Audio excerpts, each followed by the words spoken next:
The hour has struck. I'll wait just 10 or so seconds for our friends downstairs to be up and officially rolling. Thank you very much. Thank you very much. I appreciate it. All right, it's a good thing that everybody keeps an eye on me. I'd be in the tapioca. Oh, that's my hair. All right, so your hair is okay. All right, I'll officially call the August 9th, 2017 work session to order. I'll let the minutes reflect that the board is present, minus Mr. Moore, who's traveling for business. We also have some distinguished staff, and we have even more distinguished audience that we will probably hear from here shortly. We have the minutes of July 12th before us, and would entertain a motion of approval for those minutes. I'll move. Moved. Second? Second. Okay. Any discussion? Okay, seeing no discussion, the minutes will stand approved as written. Thank you very much, Lisa. No updates on our monthly reports. They're just, starting to roll in. I think we're just shy of one or two. But for those that have gotten yours in, thank you very much. And the onesie-twosies, I think, yes, you're okay, DPW. And we will get the rest in by tomorrow, which is, I think, the timeline for them to be in. No public hearings? No public hearings this evening, and we do have one guest, and I will turn it over to Mr. Costello for further intros. This is for 777 Panorama Trail. Thank you, Tony. We have with us tonight Mr. Peter Vars, who is representing the owners of the properties down on Panorama Trail, most notably the old hotel site and some other properties that have been acquired recently. He's coming before, actually he's applying to Mark for a fill and grade permit. I'm going to let him talk a little bit about what his intent is on the property. We want you to be aware of the situation so that you have all full knowledge of what's going on there, because it is kind of a visible project. So with that, I'll let Mr. Vars give his spiel. Great. Thank you, Jim. Good evening, everybody. Peter? So just to give you a little background, the applicant is Sumket Development, which really is an entity that is controlled by Dutch Summers, who you're familiar with, has done some projects in the town. Timeline's not all that important, but several years ago, Dutch acquired what we all refer to as the old Hilton Hotel site. So he acquired that, was just really trying to figure out what to do with it. Then probably in the last 6 to 8 months ago, he ended up acquiring the Camp Hackamo site. Okay. By the way, this is the Thermo Fisher facility in Panorama Creek Drive. I apologize for that. So he acquired the Hackamo site. When he did that, he and Thermo Fisher began a conversation. And that is because, and I don't know how much you are aware of this, but I'll fill you in. I hope I'm not being too redundant. Access to the Hackamo property was obtained going through the Thermo Fisher property. Camp Hackamo had an easement that went through this area here on the aerial photo, and and came out here and accessed this drive. So Mr. Summers learned of that when acquiring the Hackamo property, because it is basically landlocked, that was his point of access. So as part of when he was closing on Hackamo, he engaged in conversations with Thermo Fisher about just how the easement's used, things like that. One thing led to another. Thermo Fisher owned all of this property here, and basically Thermo Fisher said, well, instead of talking about the easement, what if we give you this property? And, well, not give, I should rephrase that. How nice of them. Would you be interested in purchasing this excess property we have? You would relinquish your easement rights through our property, and you could gain access to the Hackamo lands through your own lands, because basically he had the means to get there from the Hilton Hotel site. So that started a planning process several months ago with regards to that, to the point that they entered into a contract to purchase, Mr. Summers did, about 19.9 acres, basically this southern portion of the Thermo Fisher lands. And what it does, because also Mr. Summers acquired this property from E.J. Del Monte. So basically, it would allow Mr. Summers to own all of this land here, okay? And so in doing that, in part of the sale agreement, it was Mr. Summers would relinquish the easement through the Thermo Fisher property. Fine. So what Mr. Summers proposes then, and it is the purpose of the application that was submitted to the town, is this road here, which it's its own tax parcel, it's about a half acre. It was owned by Thermo Fisher. They sold that to Mr. Summers also, so that he controlled the access out to Panorama Creek Drive for the Hilton Hotel site and these remaining lands. But the deal was, and this was really where it became a win-win for both parties, and that's what the highlighted map here is a little bit. Mr. Summers is going to rebuild this portion of the roadway here. But the important thing is, which doesn't show too well, he's reconstructing this entire area such that all of Thermo Fisher's truck traffic would utilize this and get back into their loading area and no longer have to come through their own employee parking area. That's currently how their truck traffic gets in and out. And they saw an opportunity to separate that. Currently, they're looking at 1 to 2 trucks a day that go through here. But so there, as part of the agreement that was negotiated, Mr. Summers would reconstruct that and put in the proper radiuses and everything so the truck traffic would operate efficiently to get into the Thermo Fisher property. So that also led Mr. Summers saying, well, since I've given up this easement, I still got to be able to get back to Camp Hakamo.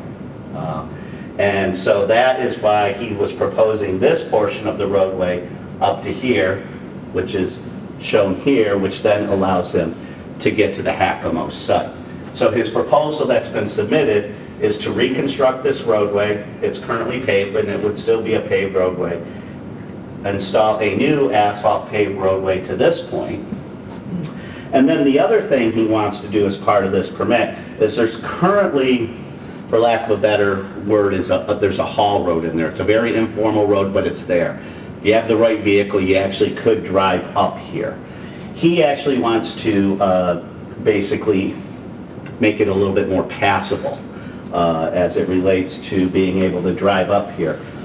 So that basically when he decides what he's going to do here, he's got the ability to get people onto the property adequately. But the primary purpose for the application that was submitted was to reconstruct this roadway, construct this road here to provide access to Hakamo because of part of the land transaction, the easement's being relinquished. And so, in a way, it's to just maintain access to his Hakamo lands. So that's the point and the purpose of his application. Makes sense. How is all this property zoned? Currently, it's zoned industrial. Right. Mhm. And are there any plans in the works or in the near horizon on what may go in various portions of this? Well, the reason why I chuckle, if you may recall, and I think it was maybe about 15 months or so ago, we were here before you with this initial concept of just the Hilton Hotel site. Yes, with Pepsi Catalan from site. Yes, mixed use. But since that time, he's gone from controlling roughly 7 acres of land, that this total is now 55 acres. Right. So what I can tell you, right now there is no definitive plan. He's working with some people to figure out what is the best use of this property. We're actually pretty excited about it because I think the benefit that the town will see out of this, or can see out of this, is what were some very independent parcels that standing alone had no synergy between them. Sure. You know, like for instance, this Del Monte property was useless, for lack of a better word. But now that they're all under one entity, I know his thought process, it would be one plan, so to speak, that would ultimately would come before this board, because we do understand there'd have to be some type of a zoning decision made. But I think that's several months away before initial concept would be brought forward, but that is his plan. You know, he understands the asset he has.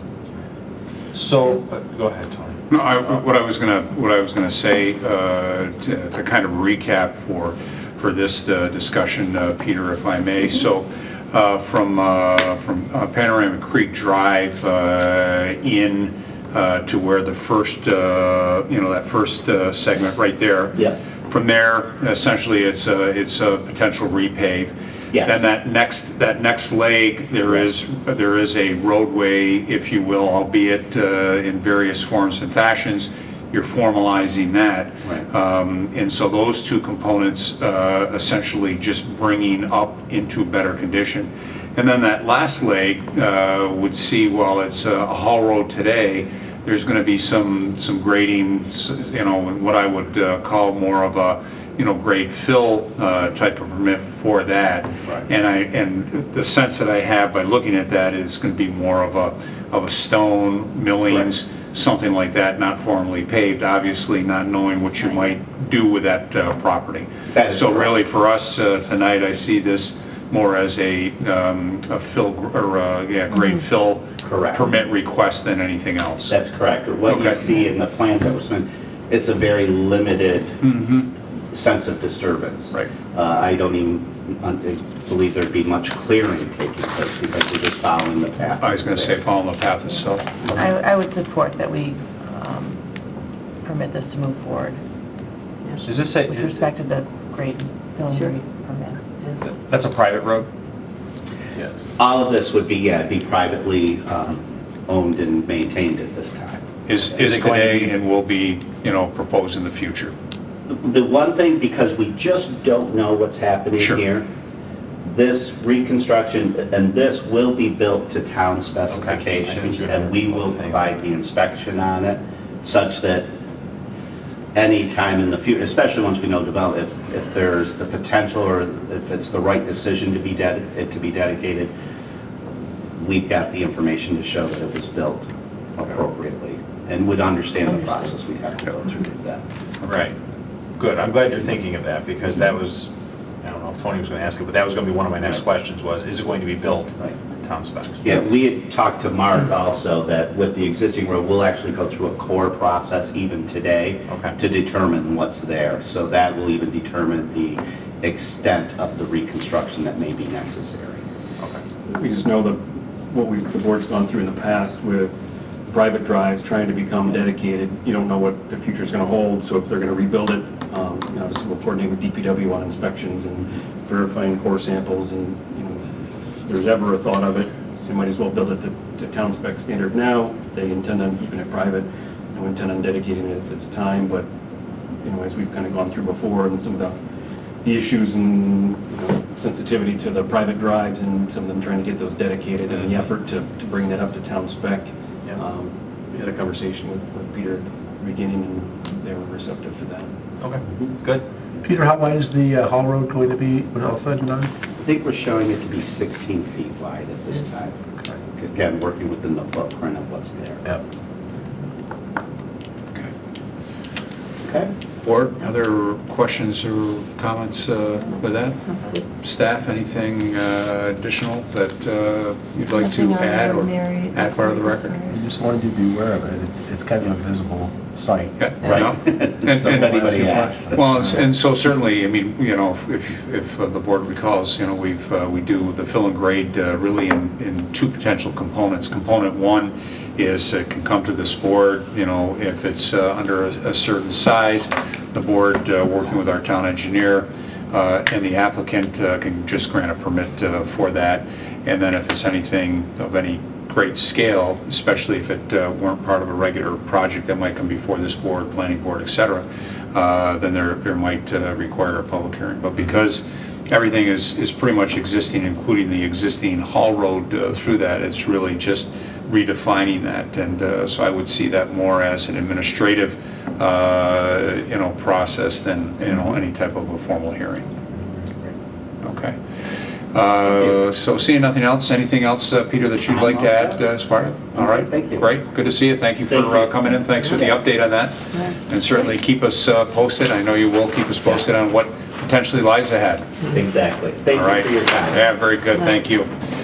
Okay, we'll move on to our action items. Our first one is 2080 Watson Hulbert Road, a sidewalk waiver request. Valentine. going to ping pong between Valentine and Costello tonight. Jump back and we'll around.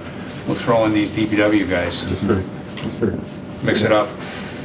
So obviously sidewalk waiver request, single-family residence on Watson Hulbert Road, so we're out here at the county line.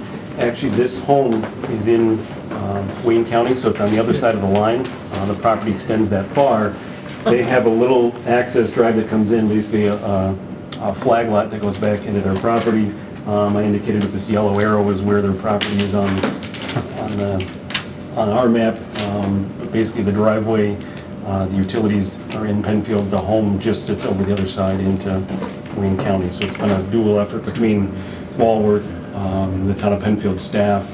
It's been a coordinated review between two communities and two towns.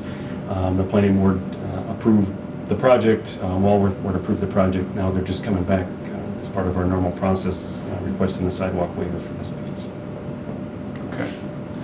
And so you don't have, I don't think you have it with you, you don't have the sidewalk map, the what I'll call Rob Quinn sidewalk I didn't map. have the Rob Quinn line. But it's pretty safe to say that, Kind of following, we're just east of 250 was kind of the line, following down over this way was kind of where that East Penfield, West Penfield line is. Obviously you can see we're kind of at the far extreme edge of Penfield, so it's out of what we're kind of targeted for, the intensified sidewalks and, infill gaps in our current system. The closest sidewalk, would be down at the south end of Dublin Road, so several miles away. Okay, I'm fine with this. all right. It's an easy one. And so write a letter back, granting the waiver, you look for an easement, you look for. We'll take the easement as part of the approval process. And, and the fee associated, with that, so that we have that, and then add that, obviously, to our sidewalk account, so, okay? Great. Any other questions, Laura? All right. So, we're going to start something a little bit new and different here, folks, because at the advice of our town attorneys, that as we have either affirmative or a negative vote, that we do need to, as part of the minutes, have a vote for the record. As part of that, Do we need a motion and a second and everything? so I would say that to complete that normal cycle, we would make the motion, we'd do the second, and then we'd have a vote. And in this case, we won't necessarily do a roll call unless it's something other than a unanimous vote. So I'll move for approval of the sidewalk waiver request for 2080 Watson Hulbert Road. okay, I will second. How do we do? thank you, very good. Further discussion? Seeing none, all in favor, aye? Aye. Aye. Opposed? All right, great, thank you guys. And Sure. I know I've got Mr. Horowitz, Mr. Weishar, at least making sure we're doing the right things, so thank you. We'll move on to 1911 Salt Road grade and fill permit request. Again, Mr. Valentine. Thank you, Mr. Supervisor. Actually, this one has been removed from our agenda this evening. This was an opportunity that they were looking to get some fill from a project that was just down the road. That project found another source location. They may be back in the future to look at this property, come back before this board, but this evening that project went away, the source of fill went away. Got So it. they've asked for that to be removed this evening. Okay, very good, thank you. That brings us to item C, which is KFC 2146 Fairport 9 Mile Point Road, incentive zoning, Mr. Costello. Thank you. And welcome. Thank you, Mr. Supervisor. We have with us tonight Brett Rose. He was here earlier. He was. A while back. And you had asked him at the last meeting to provide additional information, different designs related to the proposed restaurant. He has sent things in to you since then. One of the plans, and I see that Rob has, it was one of the designs was the one in Webster. They went back after they met with you and they started looking at what was out in the field. I'm going to let him elaborate on that, but what is out in the field right now, where the Moe's is located and where Panera is located, is a combination of ephes and brick. So, with that being the case, they asked if it would be appropriate if they could submit something with ephes and brick, and I said yes. The board is still looking at brick, so if you want variations of that, they're going to have to approve it. So they did send in the one Tony's looking at right now.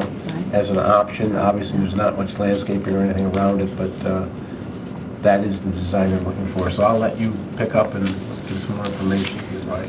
Yeah, hello everyone. Good evening. So to recap, I was back here in June and we submitted the KFC's new branding full bright scheme, and that wasn't fully received. So I'm back from what we took from that meeting was we want it to match the surrounding development, and brick was big talk.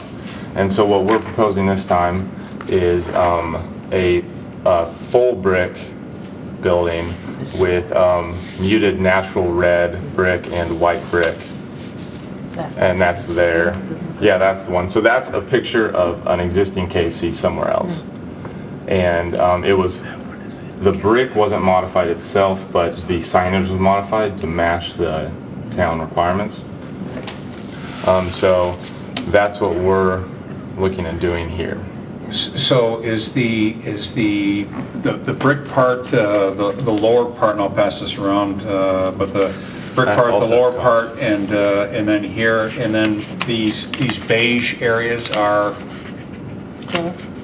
That's all brick. That's all brick as well? Yeah, that's white. So it's that's white painted so it's brick. basically it's a white brick. White brick. So you As got a opposed to two-tone. Webster with the red brick. And then the muted red brick with it.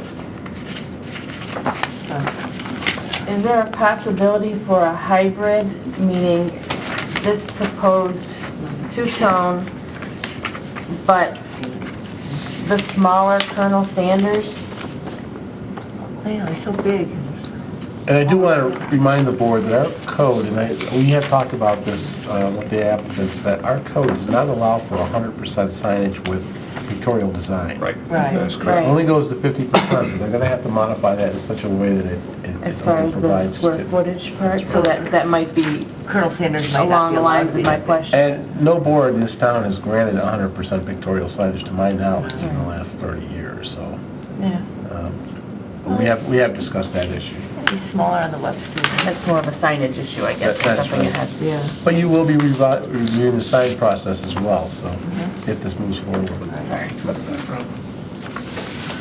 The next page in those documents that you passed around shows the back of this building that we are looking at. But yeah, I mean I guess I'm interested in getting your guys' feedback on the brick colored scheme right now. Is that something out west? I mean, I don't see anything like that around here. It doesn't look like anything. Yeah, we looked at the surrounding buildings, and we actually put pictures in here to each of those. Yeah, I And saw those it when you did that, and had a lot of similar. different colored, well, most of them had stucco or ephes in them with brick, Yeah. Yeah. but this is just all brick. You can't tell the white is brick, but it is. And I asked that question I thought I knew what the answer was, but I just wanted to, for the record, just to make sure everybody understood and we were on the same page. It was all brick, just different colored brick. That's correct. Overall. Yeah.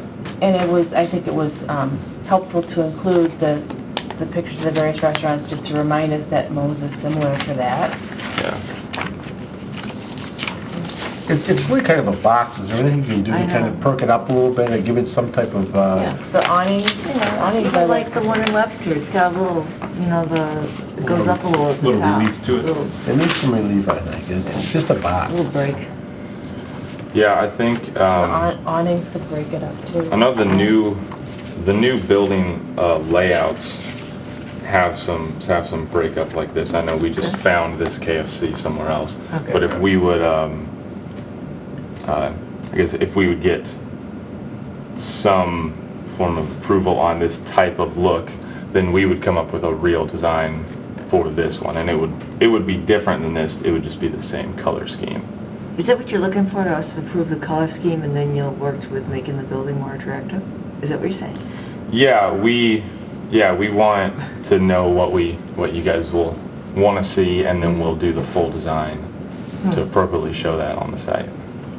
But I think you're also looking from the board to determine whether or not it warrants consideration for an Right. incentive zoning program. Yes, please. Yeah, there's a few different factors. Yeah. Okay, so board, so we've got this as Plan B, or alternate B, if you will, from the original one that we saw that was kind of, well, just called loud.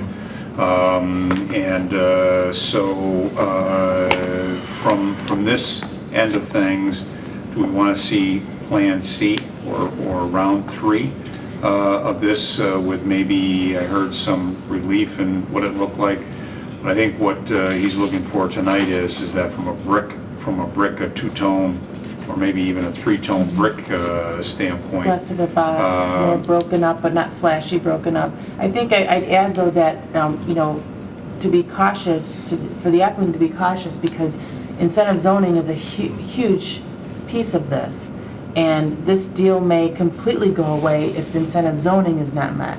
So I would caution the applicant from going too far down in the style design aspect before we have a real discussion about incentive zoning. Because unless you're saying on behalf of your applicant that whatever we're requesting for incentive zoning they will go for, if you're saying that, then the conversation shifts pretty quickly. I don't think you're here to say that. No, I'm not. Okay, all right. So I think the discussion, so from a building discussion, I think the question again on the table is this kind of what the board is looking for? Do they need to see something more like what we're seeing here in Webster?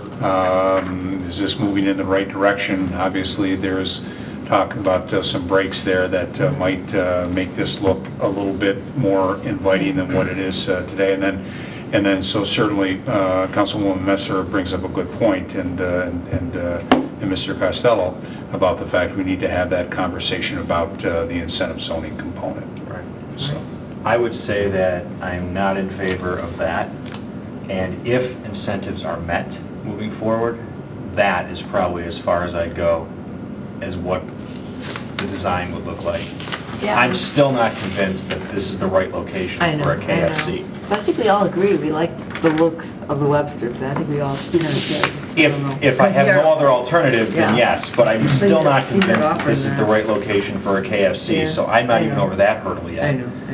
And incentive zoning is And my incentive zoning is procedural a hurdle. Yeah. huge Big if, component to big this if. to move forward.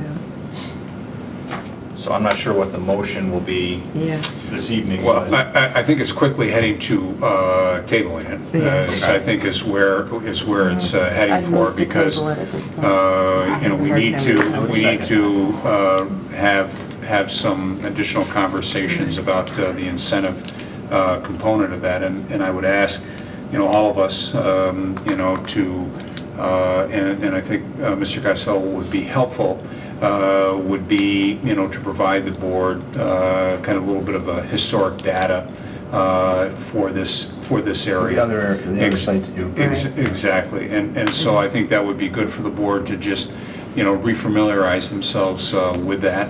And I think that would have a more meaningful conversation as it relates to the incentives.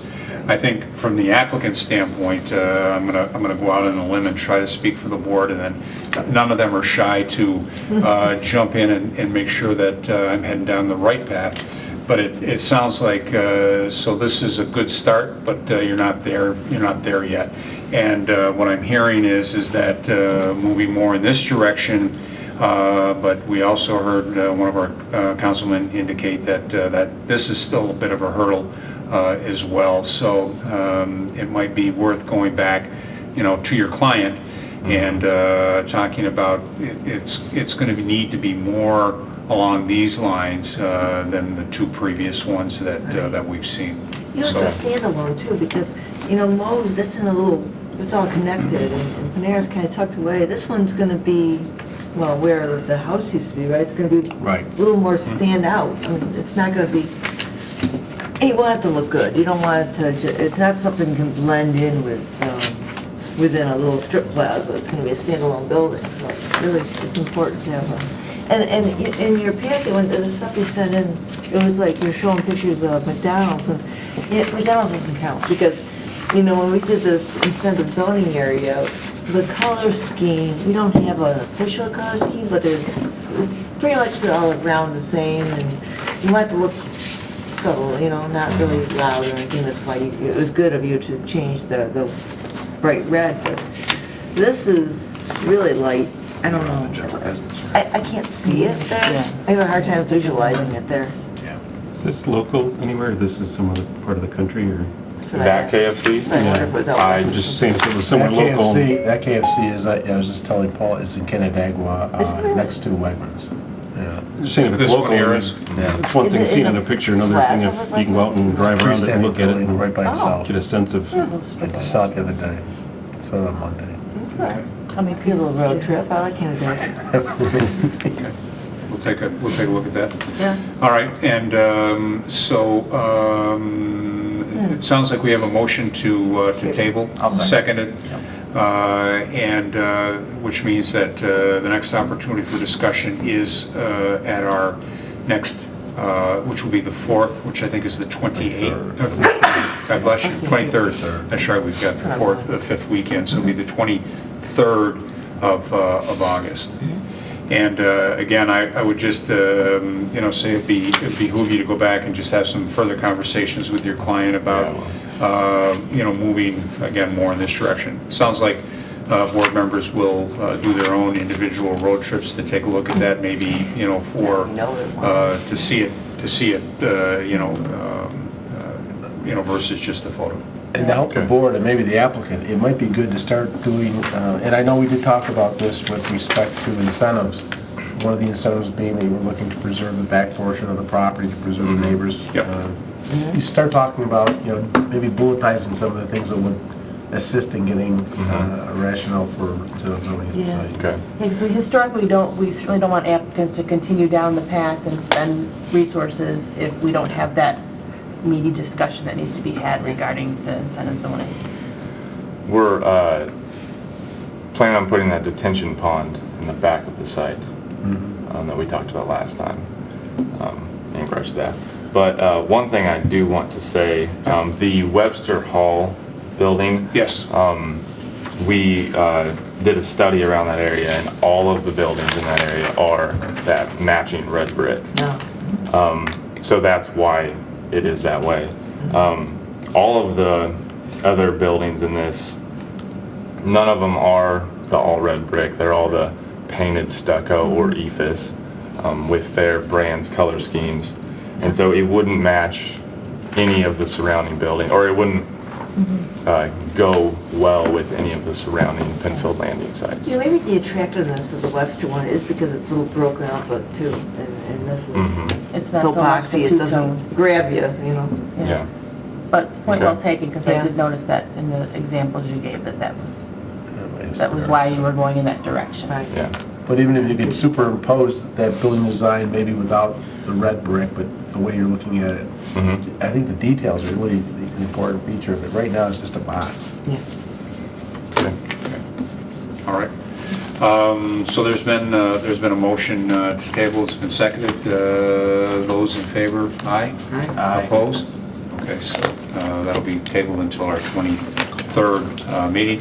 And I think Mr. Costello made a good point, so if there are any items, that you discussed, and you mentioned the one about the pond in the back and the potential for that back, to be, more left in its natural state and some things like that. Anything there that your client,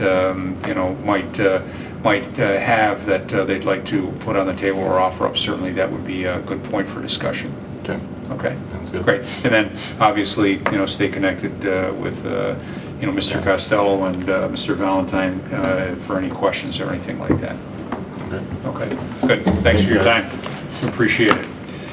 We'll move on to item D, which is a review for Catch-Basin bids for 2017.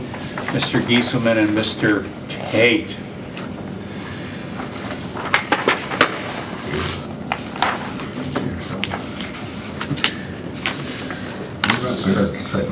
Thank you. We went out for bids for our Catch-Basin replacement contract. We have received the bids back, and as you see, we got kind of a variety and quite a range of different numbers.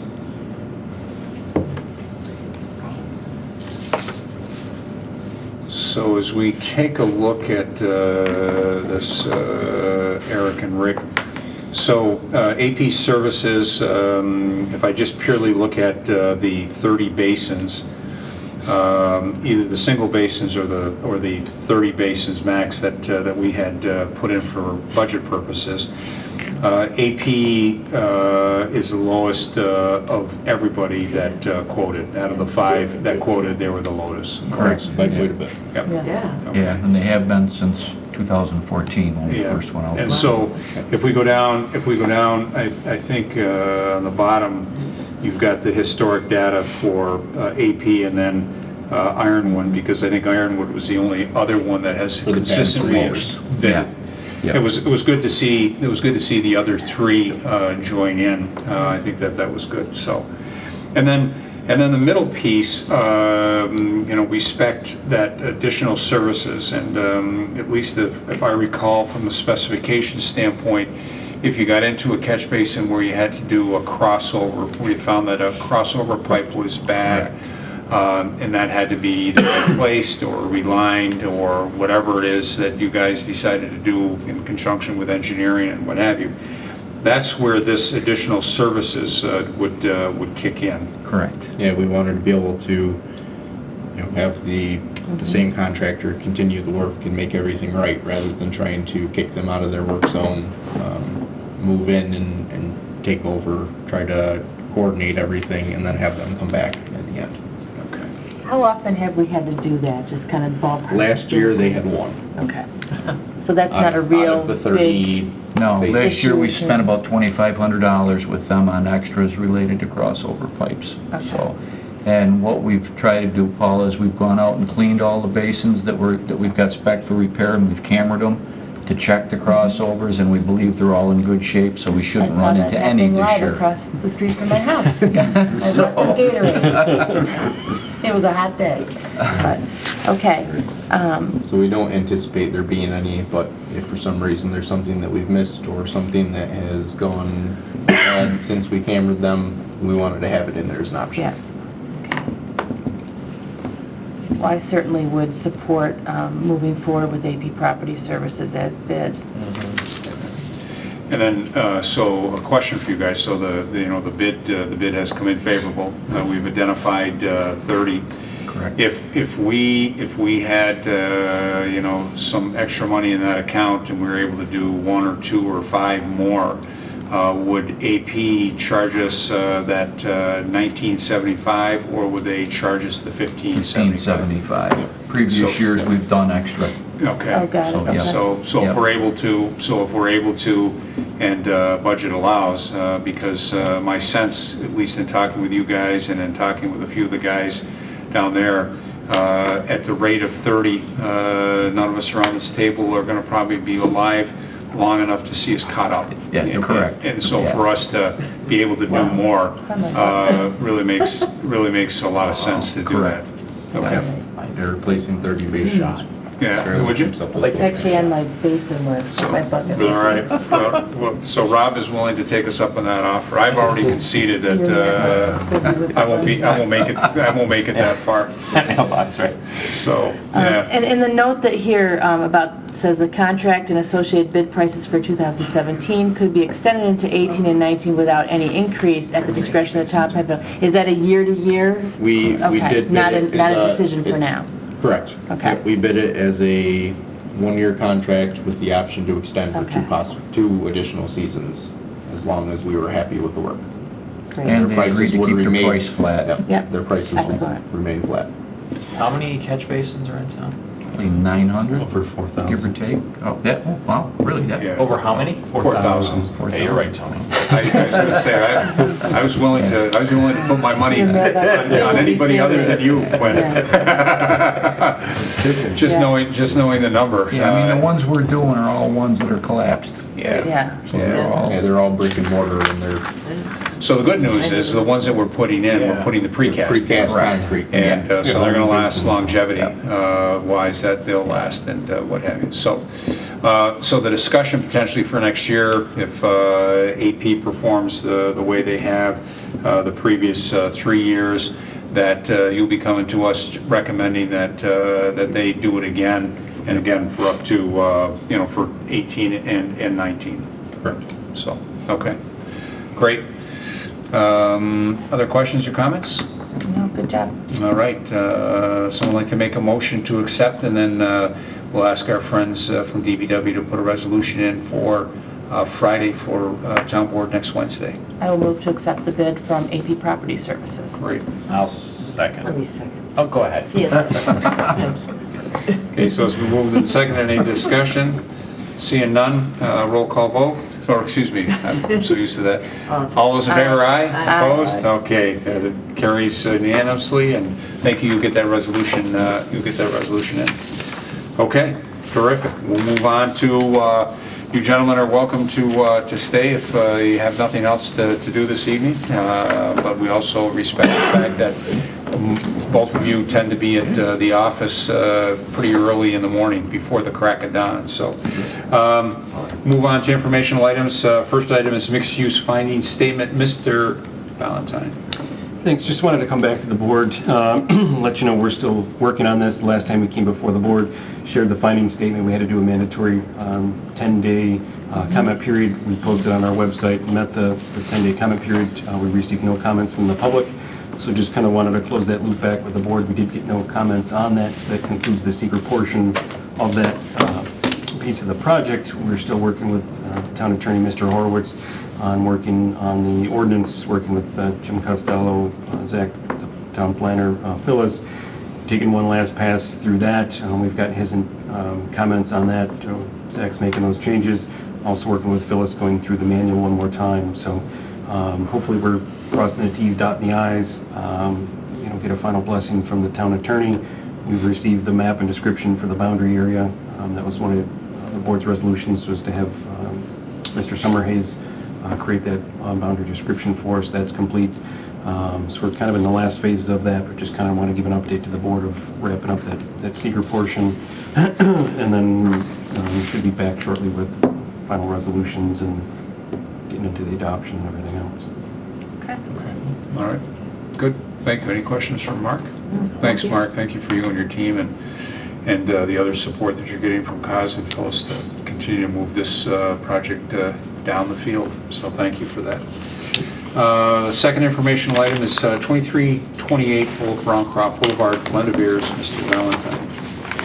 Yes, again, an informational item. This is an application that is now pending before both the planning board and the zoning board. I think everybody's familiar with Glendoveers down off of Old Browncroft. So we have 2 pages there. Basically, the top page is their future site plan. I think everybody knows that they've had parking concerns over the years. They've got a nice facility down there, but limited amount of parking. So they've come to the planning board with a sketch plan application, want a need for expansion to the parking. So the top plan shows in gray the area they're looking to expand. The unfortunate part is that's right where a hill is. So there's kind of a little drumlin knoll in that location. There's some significant amount of grading that needs to be done to do that. Tree removals. There's a lot of environmental sensitivity in the area. They're surrounded by some wetlands down there, owned by Monroe County. So this is going off to the DEC. The DEC has comments, concerns, questions on it, logistical things to work through. But one of the items that's going to come back before this board, as we get further into it, is they're showing some impact to town right away. So the grading that comes down comes into that shoulder of the road. So the top page shows the hatch mark of what their limit of disturbance is, and you can see the right of way of Old Browncroft that comes into that edge. And then as you look at the next page, that would be some grading along that, which obviously would impact slopes. It would, impact to the tree cover that's on that. So, not looking for a decision from the board tonight. It's actually going to public hearing this coming Tuesday before the planning board on the 15th. We'll get the public's comment at that point in time. Their thoughts and concerns. It's already gone to the zoning board. The zoning board's tabled it pending, the planning board's hearing and this board's comments, but just in conversations with the supervisor, we thought it was good to kind of keep it up with this board, let you know what's going on, what's happening. Obviously, with the public hearing, you may hear some thoughts, feedbacks from the public, but to know eventually, if it goes ahead as proposed, and it may modify from then, they would be impacting a town right away, which, would fall under the purview of this. So one of the first questions, and again, I recognize this is just general information only at this point, Mark. Is it possible to do what they're proposing to do without any work in the right-of-way? And I'm sure that's going to be one of the comments from the planning board. Staff has got comments in there trying to, can you take one row of parking out? Obviously, that'd be a loss of pavement, on the nearest side. There's a way to push it to the north, and this plan doesn't show it. You can see the wetlands kind of on the north end. There's a 100-foot offset to that, so that offset kind of comes along that north end. So they're kind of hovering up against that with that stormwater infiltration basin. So they've got to do, putting pavement down. They got to do stormwater treatment, runoff from the parking lot. So they're kind of squeezed on a couple of different sides, trying to make that work. Obviously, there's a lot of material that's got to come out of that. One of the things that staff has asked and we're looking at is the condition of that bridge going over Rondequoit Creek. That's the only bridge that the town owns. I was going to say the only bridge we own. We have many culverts and 4,000 catch basins, but that's the only bridge we own. And potential concern for if they're hauling sand out or truck traffic over that, what is the impact on the bridge as well? So if it does move ahead, that would be one of staff's requirements of the planning board, is to have them pay for an analysis of that bridge pre and post construction, and just to make sure that it's not damaged during the process. And certainly I see my friend Ed Lindskog, who's in the audience, and Ed is a member of the Trails Committee, and the Trails Committee over the years has had interest in trying to connect trails, different parts and pieces and things like that. So I would just make sure that that's part of one of the discussion points on the table, that opportunities for any access easements or rights of way or what There is have a trailhead right there where it says dirt barriers, 2 little parking spaces, and then the Trails Committee and the public has used that access to get into the county lands through there. Obviously, it'll go to the Conservation Board as well, and we'll look for input from the Trails Committee and all the different groups. We would look to see if the Trails Group could utilize a portion of that parking lot on off times when they're not having parties and that kind of thing. Sure.